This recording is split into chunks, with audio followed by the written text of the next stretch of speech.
अल्पवयीन आरोपीच्या आईचे ब्लड सॅम्पल घेतले जाणार आहेत। ससूनमध्ये दिलेल्या महिलेच्या रक्ताच्या तपासणीसाठी सॅम्पल घेतले जातील। अल्पवयीन आरोपीच्या आईनेच ब्लड सॅम्पल दिल्याचा पोलिसांना संशय आहे। शिवानी अग्रवाल त्यांच्या राहत्या घरी नाहीत, त्यांचा शोध सध्या पोलीस घेत आहेत। पुणे पोलिसांची गुन्हे शाखा शिवानी अग्रवाल यांच्या शोधात आहे। आणखी एक महत्त्वाची बातमी, डॉक्टर पल्लवी सापळेंनी बनवलेल्या अहवालामध्ये मोठी माहिती समोर आली। अल्पवयीन आरोपीऐवजी ससूनमध्ये आईचे ब्लड सॅम्पल घेतले होते। श्रीहरी हळनोर यांनी एकूण 3 जणांचे ब्लड सॅम्पल घेतले होते, तर आरोपीच्या आईसह 2 वृद्धांचे ब्लड सॅम्पल देखील घेण्यात आले होते।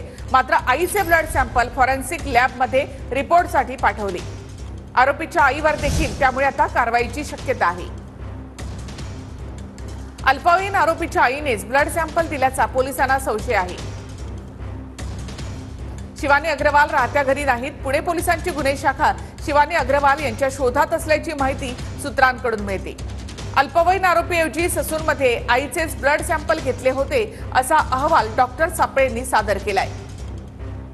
श्रीहरी हळनोर यांनी आरोपीच्या आईसह 2 वृद्धांचे ब्लड सॅम्पल घेतले होते। डॉक्टर सापळेंचा हा अहवाल आहे। आईचे ब्लड सॅम्पल फॉरेन्सिक लॅबमध्ये रिपोर्टसाठी पाठवले। आरोपीच्या आईवर देखील त्यामुळे आता कारवाईची शक्यता आहे। अजय तावरेंना ब्लड सॅम्पल बदलण्यासाठी दबाव टाकला असं हळनोर यांनी म्हटलंय। ब्लड रिपोर्ट बदलल्यानंतर 2 दिवस झोप लागली नाही असं डॉक्टर श्रीहरी हळनोर यांनी म्हटलंय।